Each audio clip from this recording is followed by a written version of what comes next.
ఆంజనేయ స్వామి రామలక్ష్మణుల ప్రాణాలు ఎలా రక్షించాడో తెలుసా? ఒకరోజు యుద్ధకాండలో ఇంద్రజిత్తు భయంకరమైన యుద్ధం చేస్తాడు. ఆకాశంలో మేఘాల చాటున దాగి ఎవరికీ కనిపించకుండా ఆకాశం నుంచే బాణాల వర్షం కురిపిస్తాడు. ఆ బాణాల వర్షానికి రామసేనలో అందరి హృదయాల్లో భయం అలుగుకుంటుంది.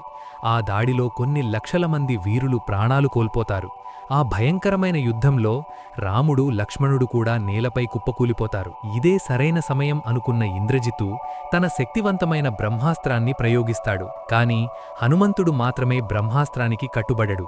ఎందుకంటే బ్రహ్మాస్త్రం ఆయనకు శాపం కాదు, వరం. అందువల్ల హనుమంతుడు మళ్లీ పైకి లేస్తాడు.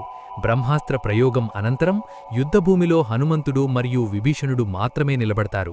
వీళ్ళిద్దరూ చేతుల్లో 2 కాగడాలు పట్టుకుని మన వాళ్లలో ఎవరైనా బ్రతికున్నారా అని చూడడానికి బయల్దేరుతారు.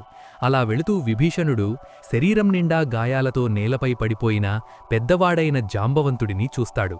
వెంటనే దగ్గరకు వెళ్లి తాతా కుశలమా అని అడుగుతాడు.